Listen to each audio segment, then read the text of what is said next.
श्रद्धा और आप देख रहे हैं हमारी खास पेशकश। कोरोना को हराना है। कोरोना वायरस जिसने पूरे देश में इस समय कहर बरपाया हुआ है, ऐसे में न्यूज़ 24 मध्य प्रदेश छत्तीसगढ़ लोगों तक सही और सटीक जानकारी पहुंचाने की मुहिम में जुटा है ताकि लोगों की मदद हो सके। आज इस खास कार्यक्रम में हमारे साथ जुड़ रहे हैं MGM मेडिकल कॉलेज इंदौर के प्रोफेसर और चाचा नेहरू बाल चिकित्सालय के सुप्रिंटेंडेंट डॉक्टर हेमंत जैन। अगर हम बात करें तो कोरोना के समय और उन्होंने अपनी एक अहम भूमिका भी निभाई है, तो कोरोना को लेकर तमाम जानकारी हमें डॉक्टर हेमंत जैन देंगे। प्रोफेसर MGM मेडिकल कॉलेज के और सुपरिटेंडेंट हैं वो चाचा नेहरू बाल चिकित्सालय के, टीम लीडर हैं IMA टास्क फोर्स के। बहुत बहुत स्वागत है डॉक्टर हेमंत आपका, बहुत बहुत धन्यवाद आपका अपना अमूल्य समय देने के लिए। और डॉक्टर आज डॉक्टर्स डे है। सबसे पहले तो मैं आपको कॉन्ग्रेचुलेट करना चाहूँगी, बहुत बहुत बधाई, क्योंकि धरती का भगवान डॉक्टर्स को ही कहा जाता है।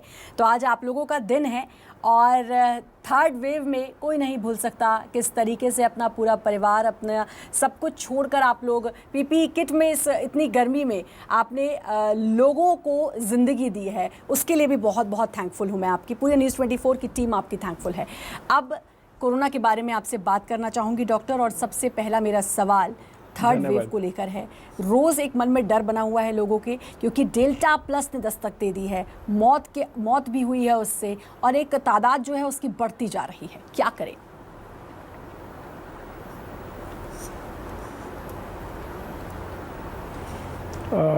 देखिए, अपेक्षित है थर्ड लेयर आने की, थर्ड वेव आने के लिए।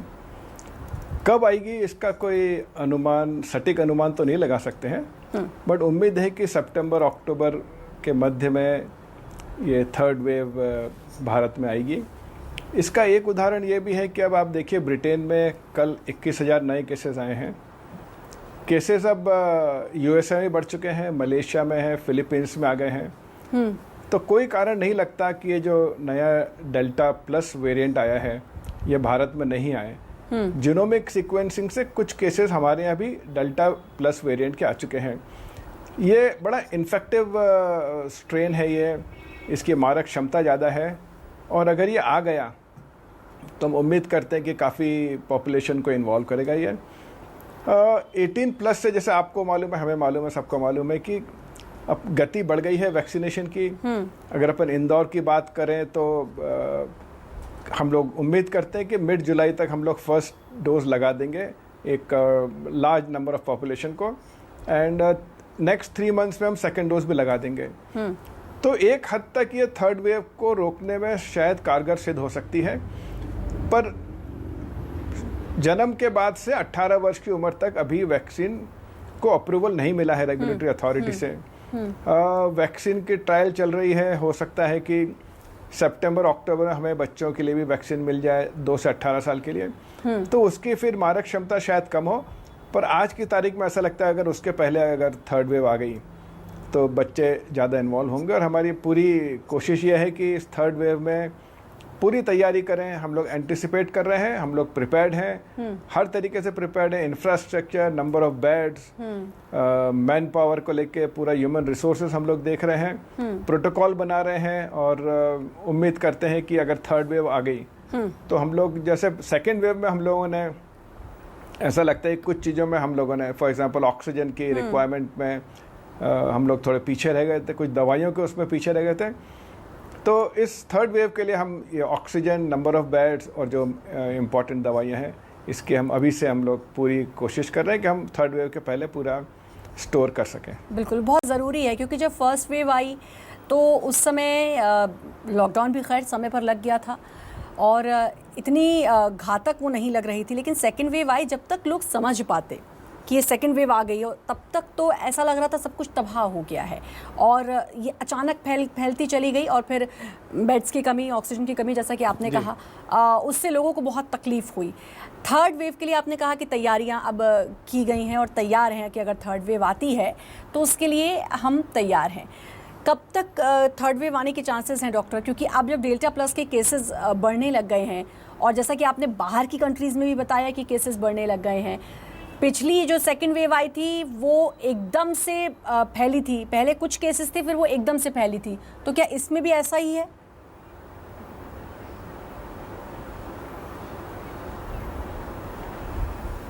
देखिए, अगर डेल्टा प्लस वेरिएंट आता है तो इसकी इन्फेक्टिविटी ज़्यादा है, यह सुपर स्प्रेडर ये भी साबित होगा। और सुपर स्प्रेडर जब किसी एक फैमिली में आता है तो नियरली 80 to 90% चाहे बच्चे हों या वयस्क हों उनको इन्वॉल्व करता है। तो अगर ये डेल्टा प्लस वेरिएंट आता है तो जिनको वैक्सीन लग चुका है वो तो बच जाएंगे, वो लोग ज़्यादा सिम्टोमेटिक नहीं होंगे, पर वो एसिम्टोमेटिक रह सकते हैं और एसिम्टोमेटिक रह के वो अपने बच्चों को भी संक्रमित कर सकते हैं। ये हमें ध्यान रखना पड़ेगा। तो मैं आपको यहाँ पर एक चीज़ और बता दूँ, एक कोविड अप्रोप्रिएट बिहेवियर होता है और ये कोविड अप्रोप्रिएट बिहेवियर हमें वैक्सीन लगने के बाद भी फॉलो करना ज़रूरी है। सेफ डिस्टेंसिंग, मास्क और हैंड सैनिटाइज़र, ये 3 चीज़ें इसमें आती हैं। हम अभी भी पब्लिक से हम निवेदन करना चाहेंगे और उनसे रिक्वेस्ट है कि वैक्सीन लगाने के बाद भी ये तीनों जो हिदायतें हैं इसको बिल्कुल भी ना छोड़ें। जब तक बहुत ज़रूरी नहीं हो घर से बाहर ना निकलें। कोई बर्थडे पार्टी, कोई सोशल गैदरिंग, किसी के घर जाना, मिलना, रिलेटिव से मिलना, ये जितना कम से कम हो सके, जब तक बहुत ज़रूरत नहीं है इसको नहीं करना चाहिए। ना अपने घर किसी को अननेसेसरीली बुलाना चाहिए। तो ये कुछ ऐसी हिदायतें हैं, कुछ ऐसा अप्रोप्रिएट बिहेवियर है जिससे हम कोशिश कर सकते हैं कि हमें और हमारे बच्चों को ये थर्ड वेव उतना परेशान नहीं करें जितने सेकंड वेव ने परेशान किया था। खूब मृत्यु हुई थी और काफ़ी केसेस आए थे और जैसा आपने बिल्कुल ठीक बोला, हम लोग संभल पाते उसके पहले ये सब हो चुका था। तो थर्ड वेव में बिल्कुल कतई ऐसा होने नहीं देंगे और हमारी तैयारियां पूरी ज़ोर शोर से चल रही हैं। और इंदौर में तो हम लोग काफ़ी आगे हैं और हमारी रोज़ मीटिंग होती है, हाई लेवल मीटिंग होती है और आई एम वेरी श्योर कि हम लोग उसको बड़ी आसानी से हम लोग इसको ओवरकम कर पाएंगे। बिल्कुल यही बस कामना है कि ऐसा ही हो और थर्ड वेव अगर आती भी है तो उसका सामना कर लिया जाए, वो स्थिति ना हो, वो भयावह स्थिति ना हो जो कुछ दिन पहले देखने को मिली। डॉक्टर, एक चीज़ और, जो लोग वैक्सीनेटेड, जिनको दोनों डोजेज़ लग चुकी हैं उनको ख़तरा कम है और जिनको एक डोज लगी है, क्योंकि अब 3 महीने का गैप हो चुका है दोनों डोजेज़ के बीच, तो उनको कितना ख़तरा है या फिर उनको भी बहुत ज़्यादा घबराने की बात नहीं है थर्ड वेव से?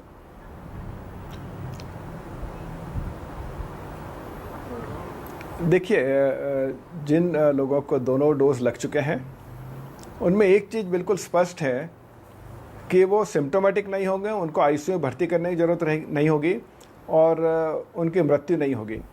ये चीज़ें बिल्कुल साफ़ हैं। ये सेकेंड वेव में भी ये सिद्ध हो चुका है और एक बहुत अच्छी स्टडी हुई थी। 10,000 जो मेडिकल वर्कर्स हैं वेलोर क्रिश्चियन मेडिकल कॉलेज में, उनकी एक स्टडी हुई थी। उसमें 10,000 में से जिनको दोनों डोज मिल चुके थे केवल 650 लोग एसिम्टोमेटिक हुए। केवल 50 व्यक्ति ऐसे थे जिनको अस्पताल में भर्ती करना पड़ा। केवल 4 व्यक्ति थे जिनको आईसीयू में भर्ती करना पड़ा और एक भी डेथ नहीं हुई। तो ये सिद्ध करता है कि वैक्सीन, चाहे कोविशील्ड हो, कोवैक्सीन, दोनों वैक्सीन मिले थे वहाँ पे। तो चाहे कोई भी वैक्सीन हो, कोविशील्ड या कोवैक्सीन, दोनों बड़ी कारगर हैं और इनका जो रिज़ल्ट है वो बड़ा सेटिस्फाइंग रिज़ल्ट है। कि और ये रिज़ल्ट मैं आपको इसलिए बता रहा हूँ ताकि जो भी सुनने वाले हैं उनको एक कम से कम एक ये they get a satisfaction, confidence develop होगा उनमें कि वैक्सीन कितनी कारगर है। और उनको वैक्सीन लगाने का मेन जो अपने को, मैं फिर बार बार दोहराता रहता हूँ कि वैक्सीन हमें गारंटी देता है कि हमारी मौत नहीं होगी, जो कि मेन चीज़ रहती है। हम बहुत सिम्टोमेटिक नहीं होंगे, हम बहुत गंभीर अवस्था में हम लोग आईसीयू में नहीं जाएंगे। तो इसलिए वैक्सीन लगाना बड़ा ज़रूरी है। और वैक्सीन के बाद में भी मैंने जैसे पहले बोला था, आप कोविड अप्रोप्रिएट बिहेवियर को फॉलो करें। अच्छा, अगर सपोज किसी को एक वैक्सीन लगी है तो एक वैक्सीन के बाद भी काफ़ी हद तक इम्यूनिटी डेवलप होती है, जिसको हम प्रोटेक्टिव इम्यूनिटी बोलते हैं। करीब 60 to 70% इम्यूनिटी डेवलप हो जाती है और दोनों वैक्सीन लगने के बाद में round about 85 to 90% protective immunity हो जाती है। और जिनमें इम्यूनिटी अगर थोड़ी कम भी है तो भी उसमें उसकी मारक क्षमता कम हो जाती है। तो चाहे एक वैक्सीन लगा हो या 2 वैक्सीन लगा हो, हम लोग काफी हद तक एक वैक्सीन के बाद ही आप, पर ये याद रखना है कि अभी भी कुछ लोग ऐसे हैं जिन्होंने फर्स्ट वैक्सीन के बाद में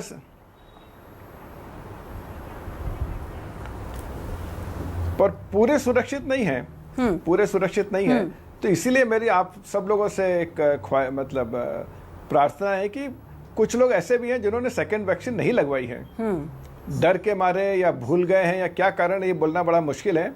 तो सेकंड वैक्सीन का डोज जब भी आपको जो तारीख जो मिलती है उसमें जाकर सेकंड वैक्सीन का डोज जरूर लगवाएं, तभी आप पूर्ण रूप से सुरक्षित रहेंगे। डॉक्टर एक चीज़ और, एक ये भी मैंने अपने आसपास भी मैंने लोगों में देखा कि बड़े सेलेक्टिव हो गए हैं लोग कि या तो कोवैक्सीन ही लगाएंगे या कोविशील्ड ही लगाएंगे। कई लोगों को डर होता है कि नहीं कोविशील्ड इतनी अच्छा काम नहीं करेगी, हमें कोवैक्सीन लगवानी है। कुछ लोगों से मैंने सुना है कि नहीं कोवैक्सीन इतना अच्छा काम नहीं करेगी, हमें कोविशील्ड ही लगवानी है। खैर मेरी बात होती तो मैं कहती थी कि जो मिले लगा लो, कम से कम लगे, वो बहुत ज़रूरी है। तो ये लोगों के मन में जो भ्रम है कि कोविशील्ड ज़्यादा अच्छा काम नहीं करती या कोवैक्सीन ज़्यादा अच्छा काम नहीं करती।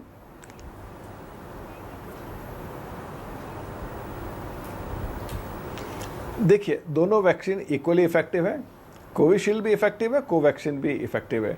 तो जो भी आपके शहर में या जो भी आपके सेंटर पर उपलब्ध हो वो लगाने की आपको छूट है, और दोनों वैक्सीन ठीक है, it's for you to choose. Covishield भी उतनी इफेक्टिव है, कोवैक्सीन भी इक्वली इफेक्टिव है। आप दोनों में से कुछ भी लगा सकते हैं। बस ये ध्यान रहे कि अगर आपको पहला डोज अगर कोविशील्ड का लगा तो सेकंड भी कोविशील्ड लगेगा, पहला कोवैक्सीन का तो सेकंड कोवैक्सीन का लगेगा। उसके सेकंड डोज के ड्यूरेशन में जरूर थोड़ा फर्क है। कोवैक्सीन का सेकंड डोज 28 दिन बाद लगता है, उसका 80 मिनिमम 3 महीने बाद लगता है।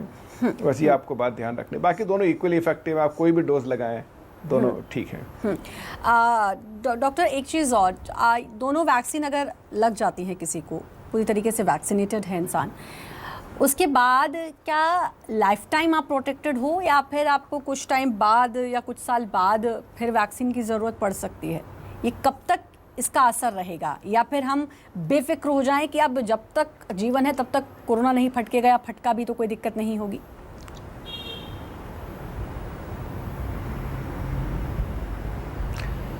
ये बड़ा अहम सवाल है। देखिए, अभी उतना टाइम नहीं निकला है कि हम कोई स्टडी करके बता सकें कि इसकी जो एंटीबॉडी जो इम्यूनोजेनिक प्रॉपर्टी हो कितने दिनों तक परसिस्ट करेगी। जब ये वैक्सीन लगना स्टार्ट हुआ था तब एक उम्मीद थी कि 6 to 12 मंथ्स तक आदमी प्रोटेक्टेड रहेगा। ट्रायल स्टार्ट हो गई हैं और हमें प्रॉब्ली नेक्स्ट 3 to 4 मंथ से मालूम पड़ेगा कि सेकंड बूस्टर डोज की ज़रूरत है या नहीं। ये बूस्टर डोज जरूरत है या नहीं, ये मालूम पड़ता है कि प्रोटेक्टिव एंटीबॉडीज परसिस्ट कर रही हैं। लेकिन मेरा सवाल अभी भी वही है कि कब तक असर रहेगा। आपने कहा कि इसकी स्टडीज अभी तक नहीं हुई हैं, इसके अलावा भी कुछ अहम जानकारी आप दे रहे थे।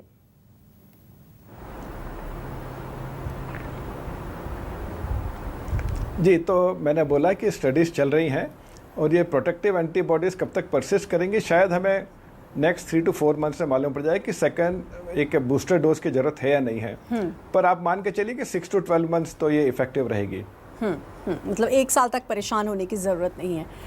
अब एक बहुत अहम सवाल, बच्चों का ख्याल डॉक्टर कैसे रखें? एक तो वो बच्चे जो अभी पैदा हुए हैं, जिनको हम नवजात बच्चे बोलते हैं, उनका ख्याल, क्योंकि जाहिर है वो भी आए हैं, उनका इम्यून भी कमज़ोर होगा, उनका ख्याल कैसे रखें? और दूसरा 18 साल तक के बच्चे भी, उनका ख्याल कैसे रखें? क्योंकि 18 साल में वो बच्चे पैदा जाते हैं जो कॉलेज जाना शुरू कर देते हैं, या कुछ कोचिंग्स ले रहे हैं, या कुछ अभी स्कूल नहीं खुल रहे हैं लेकिन उसके बावजूद अब जब स्कूल खुलेंगे उनको बाहर जाना होगा, उनका ख्याल कैसे रखा जाए?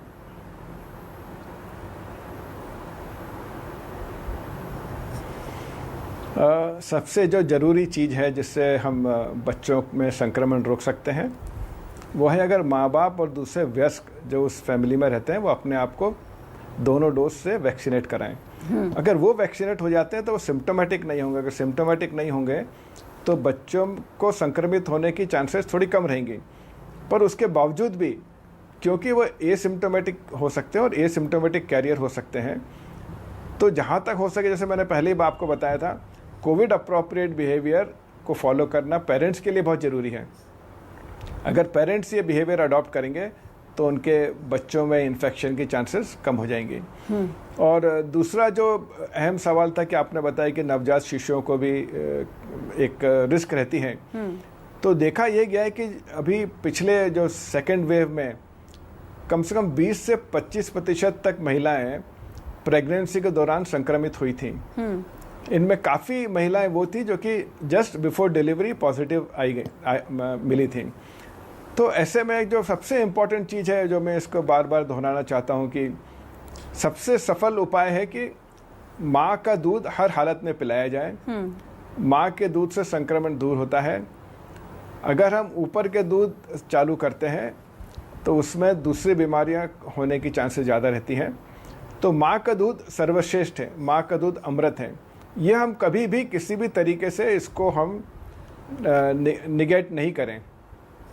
पहला तो ये हुआ। दूसरा, माँ को ध्यान रखना चाहिए कि जब भी वो शिशु को दूध पिलाएं, मास्क पहने, हैंड सैनिटाइज़र यूज़ करें, बच्चे को स्तन से लगाएं, दूध पिलाएं। अगर किसी कारण से वो स्तनपान नहीं करा सकती हैं तो अपना मिल्क एक्सप्रेस करके कटोरी में निकाल के बच्चे को पिलाएं, पर जहाँ तक हो सके ऊपर के दूध नहीं पिलाएं। ये बड़ा एक अहम सवाल है।